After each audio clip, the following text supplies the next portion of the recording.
Michigan Out of Doors Online is brought to you in part by Tri-County Logging. Experienced in sustainable forestry practices, Tri-County Logging can help you manage your property by keeping your woods healthy and generate income. Serving southern and mid-Michigan for nearly 50 years, TriCountyLogging.com. We fight the battles no one hears about. We drop into the middle of firefights to rescue others. And act as one-man air traffic control towers. We're the ones who go before all others.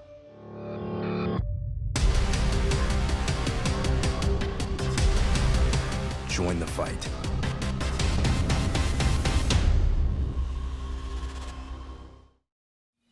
Hi everyone, welcome to Michigan Out of Doors. I'm Jenny Silik and we've got a great show lined up for you this week. We're going to take you to the Pigeon River State Forest to take a look at what the DNR and the Ruffed Grouse Society are doing to contribute to forest management in that area of the state. You won't want to miss that great information. And Jimmy's got something else in store for us this week. Well, that's right, Jenny. We do have a few more things on this week's show. We're actually going to kick things off out of the port of Holland, where I was just there this past weekend for a very cool event where they were saying thank you to a big group of veterans and taking them out on Lake Michigan. You won't want to miss that.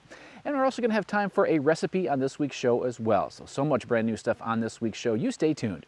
I'm Jimmy Gretzinger. It's time for Michigan Out of Doors. From the first spring rains to the soft summer breeze, dancing on the pine forest floor, the autumn colors catch your eyes. Here come the crystal winter skies. It's Michigan, Michigan Out of Doors. What a beautiful day in the woods. Someday our children all will see this is their finest legacy, the wonder and the love of Michigan. As the wind comes whispering through the trees, the sweet smell of nature's in the air. From the Great Lakes to the quiet stream, shining like a sportsman's dream, it's a love of Michigan we all share. Michigan Out of Doors is presented by Country Smokehouse, a sportsman's meat processor and Michigan destination since 1988. Offers a variety of homemade smoked meats and Michigan-made products in-store and online. The Country Smokehouse features an outdoor barbecue and bar. Details at countrysmokehouse.com. By Alta Equipment Company, providing sales, rentals, service, and parts because uptime matters. From earth moving to landscaping and light construction, Alta offers over 50 brands across 7 Michigan locations to serve you. More information online or 844-GO-2-ALTA. By Polar Craft Boats, offering riveted and welded boats for the outdoor enthusiast. Whether you're targeting fish or waterfowl, Polar Craft Boats have several models to choose from that keep you high and dry. For more information, polarcraft.com. By AnglerQuest Pontoons. AnglerQuest is a Michigan-based company building boats designed for comfort and fishing functionality. For more information, anglerquestpontoons.com.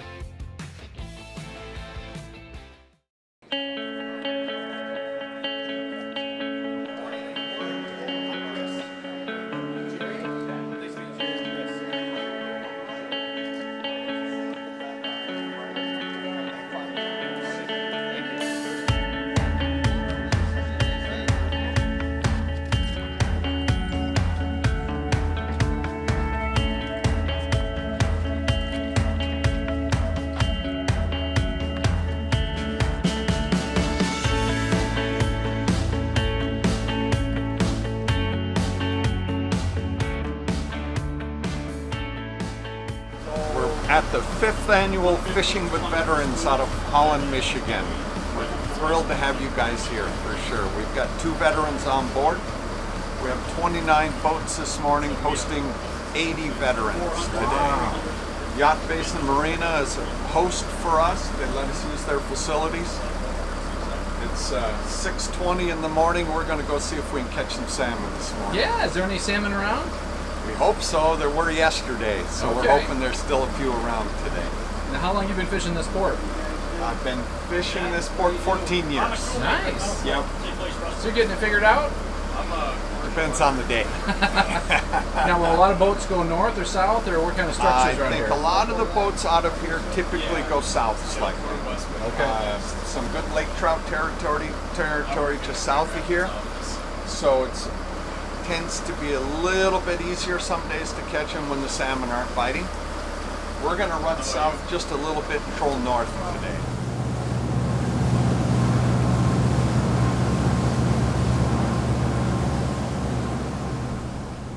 This past Saturday, the weather was picture perfect for a day on the big water. With about 30 boats filled with veterans, everybody was pretty anxious to get some lines in the water.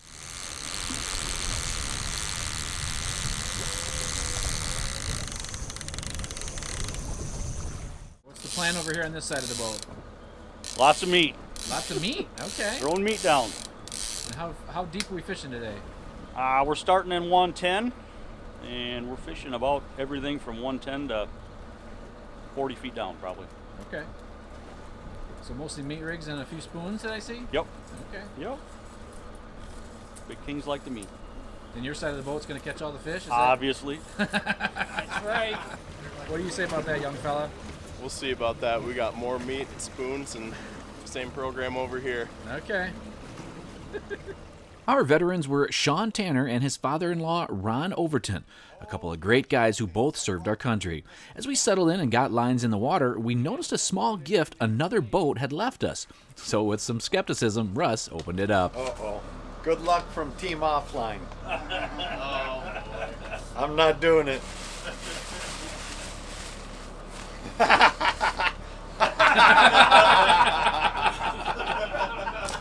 What a dirty son of a gun. You know, that's awful.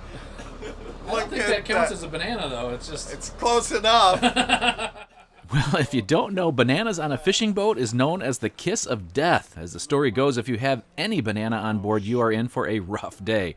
Well, that must still have some truth, because shortly thereafter we had a big king on, and then we had two nice big kings on. However, they ran into each other and about 4 or 5 other rods as well. All we had at the end was a giant tangle and no fish. Was it the banana? Well, we may never know. But we did get another fish on, and Sean was bringing them in. This is what it's all about right here. How's it feel there, young fella? I'll tell you once we get them in the boat. As we brought this fish in, I had Sean talk a little bit about just where he and his father-in-law served. So Ron was in the Air Force, I was in the Navy. Ron served in Vietnam, so he was in from roughly 61 to 65. I was in the Navy. I didn't get to see any combat, but I was in during Desert Storm from 91 to 97. And so what do you think about this kind of an event for the veterans that are here? Is this just what does it mean to you guys? Oh, veterans are so humbled, and they love to get together, and an opportunity for somebody to show some respect or offer up some type of acknowledgement of something that they did. They just can't get enough of it. So when they get together, they always have a smile on their face. They're ready to get out there and, you know, get with whatever is organized, and they just can't help but get enough of it. Well, we had a few fish in the box now, but we were hoping for a few big kings. And wouldn't you know, the next fish that hit, well, it sounded like a big king. Yeah. He kind of hit it like a trout. Like he didn't even pull it off at first. These veteran events are always such a fun time, and there are so many now across the state, which is great. Jenny had one on last week's show, and even today as I was in Holland, a big veterans event was happening on the east side of the state as well. I had Russ talk a little bit about just how this event got its start. This is not a tournament. This is a fishing outing for the veterans. So we do give $500 for big fish, only because we had a donor one year that wanted to have a big fish competition. So we've continued the tradition of $500 big fish, and we pay $100 for small fish. Oh, nice. But the whole point here is to get our veterans out, those that have sacrificed so much for all of us, and give them a day on Lake Michigan to enjoy the fishery that we have, enjoy the weather, enjoy the boats and the captains, and the whole event. So, and how did this get started years ago? This started 5 years ago. My wife Tracy has a passion for helping veterans and recognizing veterans. She was raised to respect all veterans at all times. We've been very blessed, and she thought, why don't we share our passion of fishing on Lake Michigan with veterans? So she started this 5 years ago. I think the first year we had 40 veterans. We now cap it out at 100 veterans. We get 30 local boat captains that take the veterans out, and then we treat them to a boat parade at noon at Holland State Park. The state park channel is lined with American flags, and then we have a luncheon and a raffle then after that. Each veteran gets to weigh in one fish for the big fish event, and this seemed to be a pretty nice king working its way in. Sean had won the big fish event a few years back, and he was hoping to do it again. Whoa, stop.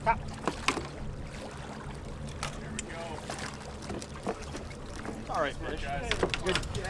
Not as big as Ryan, maybe. He's fat, though. He is fat. He's bigger. He's a fat one. Oh, he's a dandy. Yeah. It is hard to know just what a day like this means to all involved. For those of us who never have served, it's a day to say thank you to our well-deserving vets, to let them know that they are appreciated and that their sacrifice is respected and not forgotten. And from what I can tell from those who have served, they are very thankful for all who make a day like this happen. Oh, it's nothing but positive and overwhelming. And you wait today until we go through the channel at noon for the boat parade led by the Ottawa County Marine Patrol. They'll shoot their water cannon. If you don't have wet eyes by the end of that, it pulls on your heartstrings. It really does. Yes, it does pull at the heartstrings. The boat parade and the channel lined with American flags, well, it's pretty special for sure. As the boats all made their way in, we gathered at the docks to hear some stories and weigh in the fish. Thanks to Russ and his wife Tracy for all they do to make a day like this happen. Thanks to the boat captains and, of course, all the veterans here today. What a way to spend a morning here in Michigan's Out of Doors. Well, we here as Michiganders are very fortunate. We have so much state land here in our great state, and what we're going to do in this next story is sit down with the DNR and the Ruffed Grouse Society to learn a little bit more about what goes into managing our forests, specifically the Pigeon River State Forest.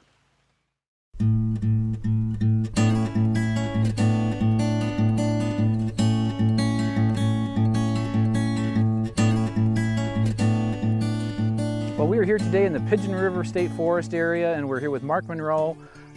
First of all, what's your title here, Mark? I'm the unit manager of the Pigeon River Country State Forest. Okay, and what kind of stuff goes on here? What do you guys do, and what is managing a forest, big picture? What does that even look like? How do you do that? Well, here at the Pigeon River Country State Forest, we're approximately 110,000 acre, almost continuous state forest, which is a little unique for Michigan.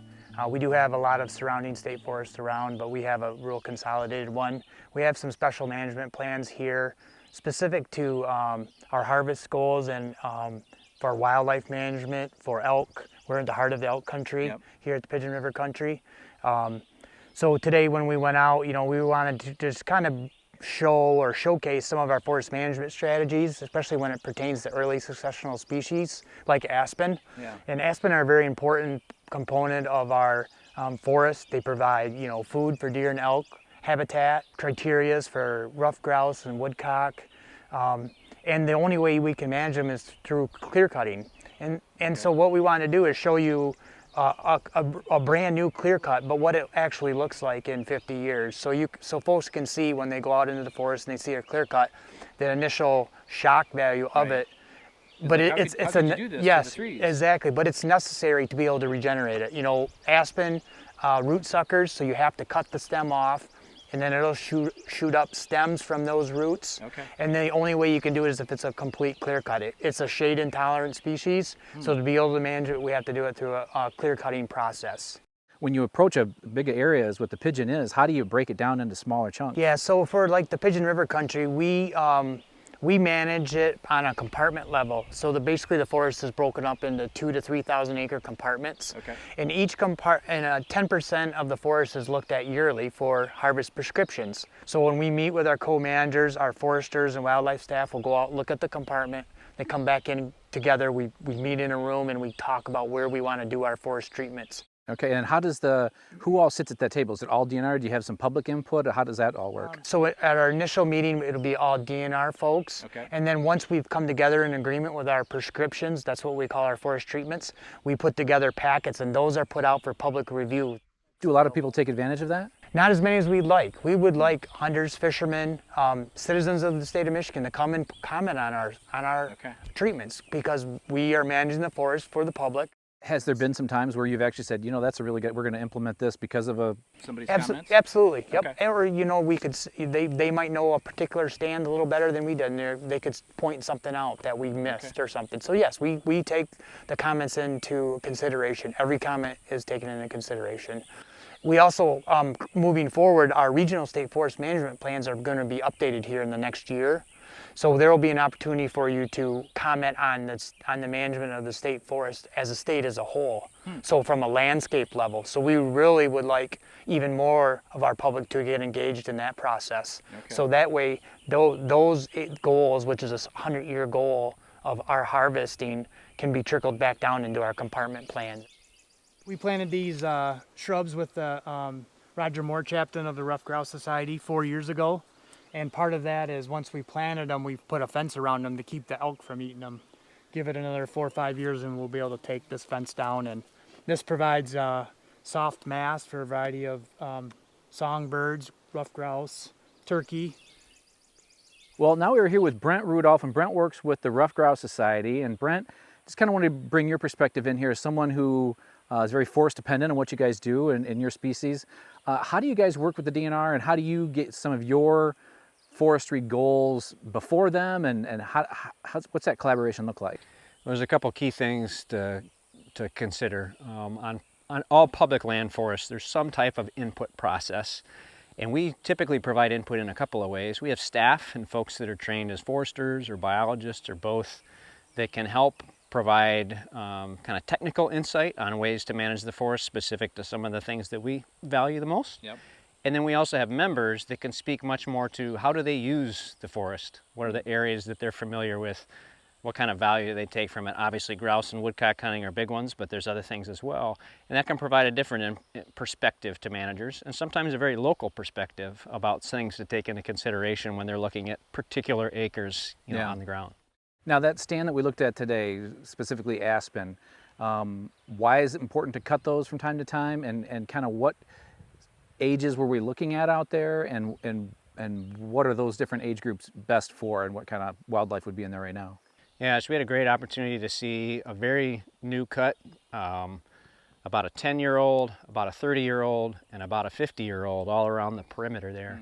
And one of the things you can see is how dramatically aspen changes in just 50 years. From bare ground to those tall trees we could see off in the distance that only have, you know, growth more up around the canopy level. Around this time of year, we have young broods. We have the small birds on the ground that have hatched earlier. They're going to use more of those trails that we walked in on. That very often groups like ours, Rough Grouse Society, will help pay to seed those in after they're used for access for cutting. And it provides habitat, provides places where they're coming in. Like a lot of birds, the small little chicks eat on insects a lot. So they're using more of those openings in those grassy areas. But you see those different stages of aspen. That 10-year-old was pretty thick. You know, 10 to 20-year-old is often kind of the prime hunting cover. That's where birds are in, escaping predators at that time of year, and folks, especially with dogs, they'll roost them out of those kinds of places. The more mature stands might be places where nests occur. Grouse actually often make nests in a little bit more open areas so they can see predators coming, be at the base of a tree. And so it's actually a little bit more mature stuff that they might have a direct nest in, but they use those variety of ages for different purposes throughout their cycle of the year and throughout their cycle of life. Now, do you guys participate financially in some of that stuff? I mean, do you help offset some costs, or how does that all work? So there's two important things that you could see from where we were today. The first is, if we want to manage grouse or any wildlife habitat at scale, commercial forestry is the way that that can happen. And so the DNR here, as a public landowner, when they come up with the prescriptions of what they want to see cut, they then offer up to a logger to come in and execute that work. So that person is paying for the opportunity to cut those trees because they turn it into some product. That's the way commercial forestry works. Sometimes people think, and I don't just mean Michigan DNR, just in general, if we're selling our public lands off or selling our trees off to industry, that maybe that's a bad thing. Well, the only way we can create lots of habitat at a big scale is if someone can do it affordably and ideally at a profit as well. We'd love to be able to pay people just to go make tons of habitat. We can't raise enough money to do all of that. What we can do, though, is, again, provide assistance, provide guidance on how some of that stuff might work, and then also pay for some of the commercial types of things, pay to help seed in those trails and openings, pay for shrub plantings and other things, provide volunteers to help with that kind of work, either outright or in partnership with other sources of funding, to accentuate kind of the benefit as habitat for different ways. But without that forestry work going on, none of that really there's happens. none of that stuff's really going to matter that much. That's kind of the icing on the cake to make it even that much better for hunting, for different habitat purposes. Okay, and I know Ruffed Grouse is a national organization. Where, as far as Michigan, how do we, maybe people don't realize how lucky we are to have all the resources that we do, but how do we rank it versus other states in forestry for ruffed grouse, upland kind of species like that? Michigan has a great resource base in the state, has great agencies working to manage it. It's better off than a lot of other states. I'll provide a piece of perspective. So states have wildlife action plans that their wildlife agencies have created, and it identifies those species that are declining.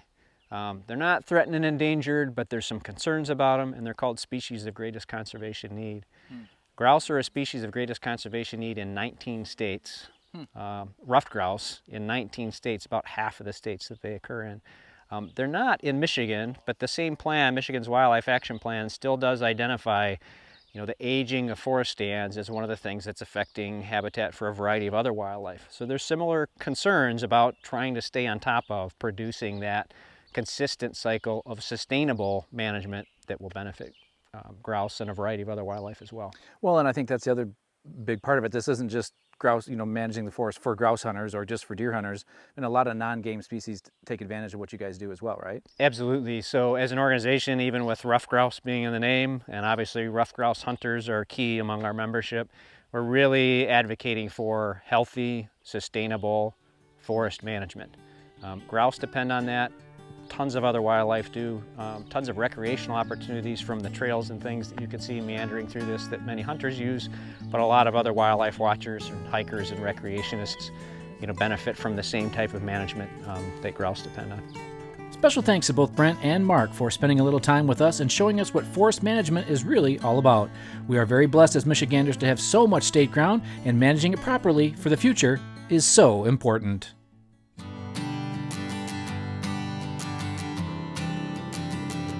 Well, hey everybody, we are here in Holland, Michigan at Grilla Grills. We're here with Mark, and I've been doing a few recipes in my front yard. Mark saw that and said, hey, come on down, we just got some wild boar, and I wanted to see what they were gonna do to how to cook wild boar in a smoker. So what are we gonna be doing today, Mark? So yeah, we got some wild boar that the owner actually went down south with his boys, have a good hunting trip with his boys, right? For sure. Shot some wild boar, got it ground up as sausage, and this stuff is really good, man. So there's a bunch of ways you can use sausage. So today, we're gonna do like a sausage medley, or we're gonna add some vegetables to it here in a little bit, but first, we gotta get this stuff seasoned up. Okay. So basically, we just got some wild boar here that's been ground up. It's already got a little seasoning in it, but we're gonna add just a little bit of salt and pepper to it. I'm gonna put in here, and I'll mix this up a little bit. I'm gonna add just a little bit of garlic in here, not too much, because this stuff is strong.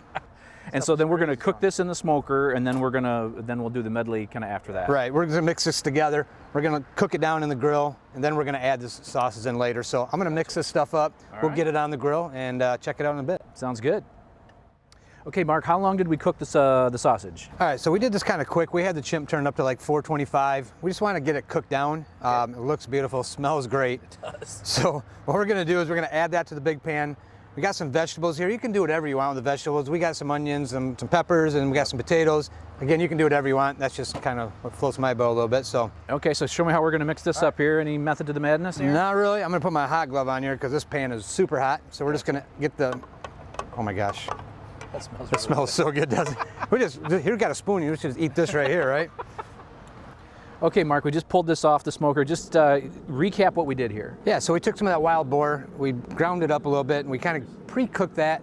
And then once it was cooked, we added in some potatoes, some peppers, a little bit of rosemary for that flavor. And then we added it all together, stirred it up in here, put it on the smoker again for probably about an hour, at 225. This is a good way to, what'd you say, kind of hide your vegetables a little bit? Well, I don't like vegetables, but you drowned it in meat, and I think I'll probably eat a vegetable or two. There's one for you. Oh man.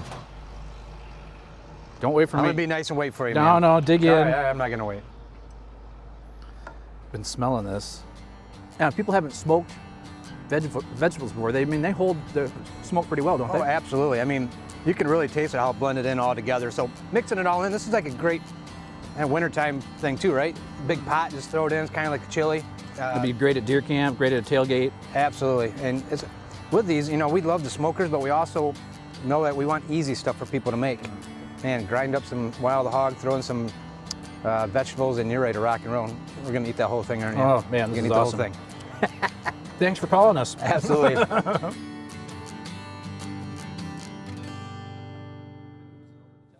Thanks for joining us this week for Michigan Out of Doors. Make sure you stick around in upcoming weeks. We've got all sorts of summertime fun headed your way here.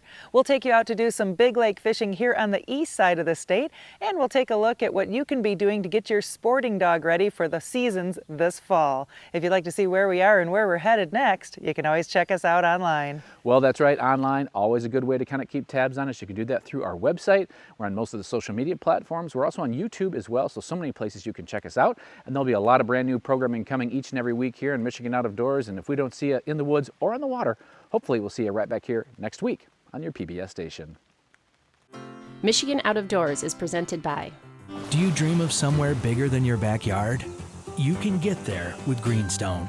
Whether you want to hunt, fish, hike, or just watch the sunset, we're ready to help you own your place in the great outdoors. To learn more, visit greenstonefcs.com.